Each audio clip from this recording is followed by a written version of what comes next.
What's up guys? On this video I'm going to be installing a very exciting mod today. I went ahead and got this from cartrimhome.com, so if you guys haven't seen any of their products yet, make sure you guys check them out. I've got a bunch of products from them in my vehicle already. They have many trim pieces, some exterior lights, LEDs. I even have my taillights from them. If you guys haven't seen their website yet, make sure you guys check them out. Use my promo code PL7P for 7% off, as well as free shipping on all your orders. Now, I'm going to go back getting into the exciting mod that I have for you guys today. It's going to be a brand new carbon fiber steering wheel that I got for my 5th gen 4Runner. Yes, my steering wheel currently still works. There's nothing wrong with it at all. But ever since I drove a Lexus in the past, I've always really liked either the wood or the carbon fiber steering wheel. There's just something about driving with it and gripping it on that makes me really love them. Now, I got a chance to test this product out and I'm going to be installing this today, so very excited guys. Not only is this going to be a pretty easy installation to do, but I am really excited about this one because it is a mod that is not quite performance enhancing, but it is a mod that I touch and use every day since I drive my vehicle. It's just like when I installed my carbon fiber shifting knob. It's also not a mod that is a performance mod, but I touch it every day and I love it. The carbon fibers held on very well over the last 2 years, so I'm hoping that this one lasts just as well, if not longer. So guys, let's go ahead and take a look at this along with all the parts that are needed for this mod. Alright, first and foremost, let's go ahead and take a look at the steering wheel. This is again a carbon fiber. They do have this in a different finish. There's a hardened carbon fiber and then there's this original one. I went with this one because it matches the rest of my trim on my off-road premium. Everything is this type of carbon fiber, so it is going to blend effortlessly, which is beautiful. These discrepancies here is because they are missing the plastic handles and the plastic parts, so that's why you guys see the inner lookings of this mold, but it is going to be covered and it's going to be beautiful after everything is installed. Now, a couple things that I'm noticing right off the bat. There's a couple of curvatures for your fingers, so it is really nice, kind of like a racing steering wheel. I love the grip. Take a look at the stitching. Really great job on the stitching. There is a version that also has a different color line that you can get here. I was thinking about getting the red, but I went ahead and opted for this exact finish, which I totally love. Stitch work is great, guys. Can't wait to get this installed. Alright guys, this is the first drive with the new steering wheel installed. It feels pretty good so far. I don't feel or sense any additional vibrations of what you would get. Let's go ahead and take a look.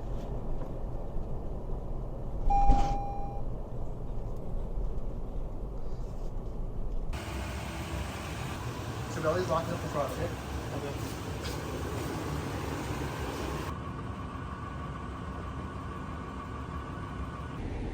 Alright guys, I'm going to give you guys some news about what is going on with my vehicle. So we went ahead and replaced the steering wheel. It looked like a pretty straightforward install to begin with, but unfortunately it came with a lot of problems. It came with a can of worms. What exactly did happen? Alright, so guys, I followed the 4Runner lifestyle video down to the T, and unfortunately that was the only video that I watched. I usually do extensive research before I do a mod, but I saw that the video was pretty thorough and I trusted it, and I followed everything down to the wire. And once I took it for a test drive, all my lights came on. It seemed like Christmas. This was pretty much what is going on. So it was my ABS, my lane detection, my traction control. Basically, a lot of lights have gone on. I even had my ABS go off for a while. It was fortunate that I had my buddy that worked at a body shop. He helped me try to clear some of my error notices with their computer scanner. That didn't work. We tried to realign it. That also didn't work. We tried to clear the steering sensor and it cleared it, but once I started driving it for a little bit, everything turned back on. So I had one of their OG techs take a look at what was going on, and we came to a conclusion, which was similar to what we found in the comments, that it was the clock spring that might have been incorrectly reinstalled. So the video did not mark the clock spring removal or the steering wheel removal, because you do need to mark the clock springs so that you can put it or reinstall it back to the exact same spot. If you don't reinstall it to the exact same spot, as soon as you make a turn, it will bust the wire in the clock spring and all your error notices will go off because it's communicated through the steering wheel. So I am fortunate at least that my airbags work, but unfortunately everything else doesn't. Traction control, everything else doesn't work. So I'm gonna have to order a new clock spring to get that installed. I'm not gonna touch this myself because I don't want to mess it up. At the dealership, after reading reviews and reading other videos, people were saying that it costs about $650 for the parts and labor. Some said it was about $1,300 to get all the lights turned off. I was able to order through my body shop. I got it for $400, and then they were going to help me with the labor, so I was able to shave off some costs there. But overall, it was a very costly experience that it's still not fixed yet. So guys, if you guys are going to be doing this mod, be very careful. Watch other videos, because I didn't do it right to begin with, so I'm not gonna advertise that my video is the right way to do it, because it is not. You definitely need to mark the clock spring before you put your steering wheel back in. And if you have a steering wheel remover, that is also supposedly recommended. I really don't know if that was the case or not. It was just my clock spring wasn't aligned fully, and this is what caused the error on my dashboard. So guys, long story short, make sure you guys do this and do this carefully. If you guys have a professional shop to do this, I would probably recommend it. I do a lot of mods myself, and this is just a mod that had a bunch of issues that happened with it. So an easy mod became a very difficult mod, and it's caused me about 3 or 4 days worth of stress dealing with these Christmas lights on my dashboard. So I'm gonna give you an update once we get that brand new clock spring in and installed, and I'll let you guys know if this was the fix. All right guys, it's been a crazy 2 weeks. You look in the background right here, I am at the dealership service area. I just left right now. I wanted to give you guys an update into what was going on. So guys, the fix that I wanted to attempt and did was to replace the clock spring. Right here was $400 from the dealership. This is a hookup price too. And what happened was we actually went ahead and installed the clock spring. We did it properly with the rotation and all that good stuff, but my lights still came on. It was still not good, and we couldn't reset the maintenance lights, and so I was out of that option and I had to find a new solution. So I ended up just taking it to the dealership. I'm already out $400 for the new clock spring. I'm glad I didn't have to pay for labor there, but I ended up having to do a 0-point calibration. So I'm gonna look at my invoice real quick at what happened.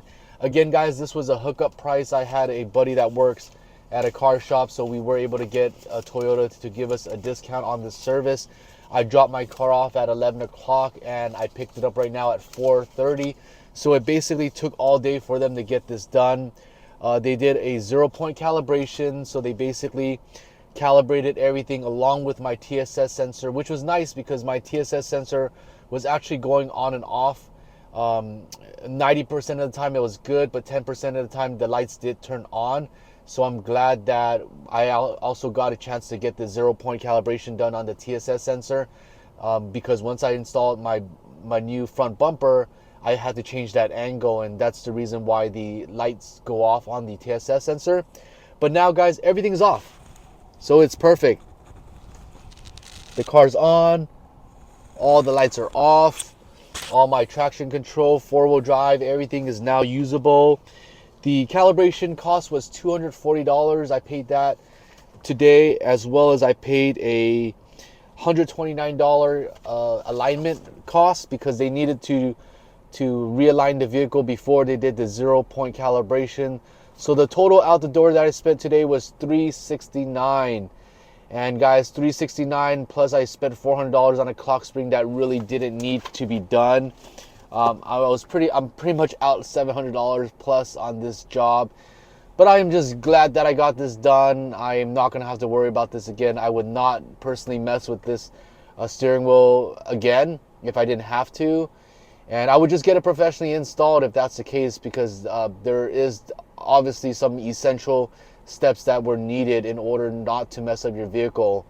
So yeah, there you have it, guys. I'm going to show you the steering wheel, my odometer, all my readings. Let's go. All right. Take a look at that. All the lights are gone. New steering wheel is in. I really like it. I've been driving with this for the last 2 weeks while we were trying to fix this issue. But nonetheless, it is fixed now, and I am satisfied with what happened, and I am just glad that all my lights are gone. I'll have a link below for all the parts that I installed here, and you guys have any other questions, make sure you guys leave a comment below, and I'll catch you guys on the next one, guys.